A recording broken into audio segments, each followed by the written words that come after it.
لیکن وہاں پہ کرنا بڑا پارٹنر تو اس میں انڈیا ہے. تو اس لیے میری سوچ میں یہ ہے کہ ہمیں جب تک ریئلسٹک اپروچ میں نہ جائیں, ہم کانفلکٹ کو ریزالو کرنے کی طرف نہ جائیں, مینجمنٹ سے اب نکلنا چاہیے ہمیں اب کانفلکٹ مینجمنٹ سے نکلنا چاہیے کہ جی اچھا جی جناب یہ کریں, آپ تھوڑا سا پیچھے ہو جائیں, ہم تھوڑے سے پیچھے ہو جائیں, کول ڈاؤن کر دیتے ہیں. اس سے مسئلہ حل نہیں ہوا, ہم آگے نہیں بڑھے. آج بھی آپ دیکھیں کہ سری نگر مظفر آباد بس سروس ہے اور ایک پرمٹ کے لیے 6 مہینے انتظار. اچھا ویسے منموہن صاحب نے وہاں پہ اپنی تقریر میں, جب وہ ریلوے لائن کا وہ گئی, تو وہاں پہ اپنی تقریر میں انہوں نے کہا کہ یہ جتنی چیزیں ہم نے اب تک کی ہیں یہ سب ناکافی ہیں. یہی میں کہہ رہا ہوں نا کہ اس کو آگے بڑھا. فرض کر جی جو ایک چیز کی ہے, جو چل رہی ہے, اس کو ابھی ہم نے کسی نے روکا نہیں, لیکن اس کو آسان بنانے کی طرف. پہلے ایک بات طے ہوئی, ہم نے اخبارات میں پڑھا کہ جی جو ایک دفعہ جس کو پرمٹ ملے گا وہ سال میں اس کو ملٹیپل انٹری کر دیں, 1 سال کے لیے ویلڈ کر دیتے. چلو کوئی نہ کوئی لوگوں کو آسانی ہو جاتی. ٹریڈ میں بھی دیکھیں گے, ابھی تک ٹریڈ میں لوگوں کو نہیں پتا کہ میں کس سے بیچ رہا ہوں اور میرا خریدار کون ہے, ایک دوسرے کو مل نہیں رہے. دوسرا اس کو پتہ ہی نہیں کہ میرے پاس وہ پروڈکٹ کیا آ رہا ہے, یہاں سے جاتا ہے وہ لوگوں کو کوئی پتہ نہیں میرا ٹریڈنگ پارٹنر کون ہے. پھر بینکس اس میں انوالو نہیں ہے, یہ بارٹر ٹریڈ ہو رہا ہے, تو کسی وقت بھی کوئی نہ کوئی فریق جو ہے اس میں نقصان میں رہے گا. تو ریئلسٹکلی ان باتوں کو اگر ہم توجہ دے سکیں. اور پانی کا ایشو جو ہے بہت, اب ایک اور ایشو جو ہے پانی کا, جو انڈیا پاکستان میں کشمیر کے علاوہ جو بڑا ایشو اب بن رہا ہے وہ پانی کے ایشو. اچھا اب ایک ہم نے وقفہ لینا ہے, میں امیتابھ مٹو صاحب کی طرف جاؤں گا. وقفے کے بعد کچھ چیزیں ہمارے سامنے واضح ہو گئیں. ایک تو یہ ہو گیا کہ وزیر اعظم منموہن سنگھ صاحب جو ہیں, آپ نے کہا 2 گواہیاں ہو گئیں کہ وہ چاہتے ہیں کہ یہ معاملہ آگے بڑھے. ایک بات مٹو صاحب نے کی کہ جمہوریت میں مختلف قسم کے دباؤ بھی ہوتے ہیں, پریشرز بھی ہوتے ہیں, ان کی طرف آتے ہیں. آپ نے بات کی کہ جو یہ چیزیں ہیں وہ بھی کہتے ہیں کہ ناکافی ہیں, آپ نے بھی کہا ناکافی ہیں. اب اس میں دیکھتے ہیں کہ اس کو آگے کس طریقے سے لے جایا جاتا. پانی کے معاملے کی بھی آپ نے بات کی اور ٹریڈ کے حوالے سے بھی بات کی. اس ساری چیزوں کی طرف آتے ہیں مٹو صاحب ایک وقفے کے بعد.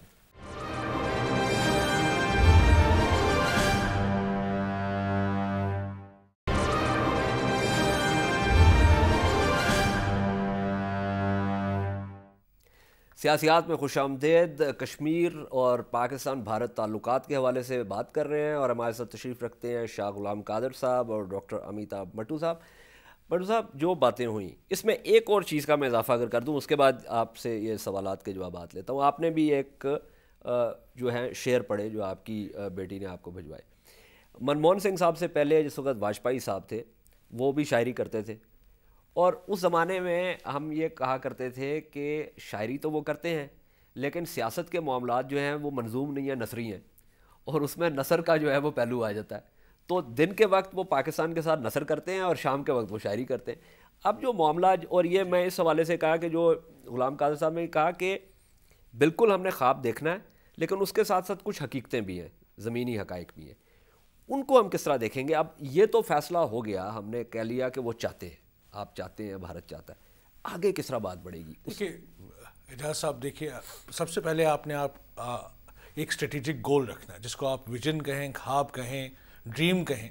درست. اگر وہ اسٹریٹجک گول ہمارے سامنے یہ ہے کہ سمجھیے کہ ہم نے ساؤتھ ایشیا کو ایک یورپین یونین کی شکل, کچھ ڈفرینٹ بھی ہوگی لیکن ویسا ہی بنانا ہے. 20 سال میں 30 سال ایس ٹی پی آئی کانفرنس میں 2060 کی بات ہوئی کہ 50 سال کے بعد کیسی شکل ہوگی ساؤتھ ایشیا کی. اگر وہ ہم دیکھنا چاہتے ہیں تو اس کے بعد کیا ہماری پالیسیز ہونی چاہیے. میں جب ریئلزم کی بات کرتا ہوں, میں اس ریئلزم کے خلاف ہوں جو صرف ٹیکٹیکل, وہ کل کی سوچ ہے کہ میں نے اس کو ویزا نہیں دیا, میں نے اس کو اس کے ساتھ کوئی زیادتی کی. وہ ریئلزم نہیں ہے. سچا ریئلزم جو ہے وہ کل کا سوچتا ہے, کل کا نہیں سوچتا بلکہ پرسوں کا سوچتا ہے اور دور کی سوچتا ہے. آپ کو میں بات بتاؤں کہ realism is really the idealism of every day life, ویسے کئی لوگوں نے بھی کہا ہے. اس لیے میں چاہتا ہوں کہ جو آج کی پالیسیز ہیں آپ لانگ ٹرم ویژن کے ساتھ امپلیمنٹ کریں, اور اس لانگ ٹرم ویژن کے لیے آپ نے ایک فریم ورک بنانا ہے. آپ دیکھیں یہ لوگ کشمیر کی بات کر رہے ہیں, الساس لورین میں فرانس اور جرمنی نے کتنی جنگیں لڑیں, کتنے لوگ مرے. آج الساس لورین کوئی جانتا ہی نہیں ہے کہاں ہے. وہاں آپ بارڈر پہ جائیں فرانس اور جرمنی کا اور پوچھیں کہ الساس کہاں ہے, لورین کہاں ہے, وہ ان کو وہاں کے باشندوں کو پتہ نہیں کہاں ہے الساس لورین. کیونکہ آپ نے ایک انٹیگریشن کا پروسیس سٹارٹ کیا, ایک ویژن دیا. ہاں یہ سیکنڈ. اچھا میں آپ ساتھ ساتھ ڈیولز ایڈوکیٹ جی بولتے رہیے. بالکل. آپ نے الزاک لورین کی بات کی, کتنی لڑائیاں ہوئیں اس کے اوپر. وہیں سے کول اینڈ اسٹیل کمیونٹی کا معاملہ شروع ہوا, جس طرح آپ نے کہا وہ یورپین یونین کی بنیاد بنا. لیکن اس سے پہلے واقعہ جو ہوا وقوع پذیر, وہ دوسری جنگ عظیم تھی. دوسری جنگ عظیم میں یورپ میں جو جیتا وہ بھی زمین پہ لیٹا ہوا تھا, اور جو ہارا وہ بھی زمین پہ لیٹا ہوا تھا. اور وہاں پہ امریکہ کا مارشل پلان آ گیا. ہم نے کیا کیا, 98 میں بھارت نے بھی جوہری دھماکے کی, ہم نے بھی جوہری دھماکے کی. اب ہم دو ریاستیں ہیں جو کھڑی ہوئی ہیں جن کے پاس اپنے اپنے جوہری ہتھیار ہیں, اور ہم وہ جیسے کہتے ہیں نا کہ وہ ہم تھکے ہوئے نہیں ہیں لگ رہے, ہم لگ رہے ہیں کہ ہم. وہی میں چاہتا ہوں کہ ہمارے سیاستدان جو ہیں, اسٹریٹجک اینالسٹ ہیں, اسٹیبلشمنٹ جو ہے سارے, وہ کہیں ہمیں سیکنڈ ورلڈ وار نہیں چاہیے, ہمیں کارپیٹ بامبنگ نہیں چاہیے.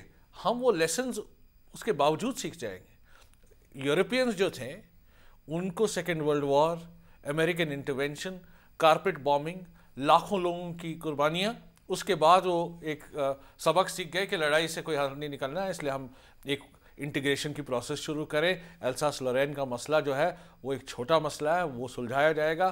ایک وقت آئے گا جب الساس لورین ہی میٹر نہیں کرے گا. کیوں نہ ہم وہ جنگ کے لیے نہ ٹھہریں, وہ ٹوٹل وار کے لیے نہ ٹھہریں, اور ایک شروعات کریں. اس میں مجھے بتائیے یہ ریئلزم نہیں ہے؟ نہیں, یہ بالکل ہے. آپ ایک اور بتا دیتا ہوں. پاکستان کے جو اندرونی حالات ہیں, جو ہے آج مشکل حالات کئی ہیں, وہ ٹیکٹیکل پالیسیز کی وجہ سے.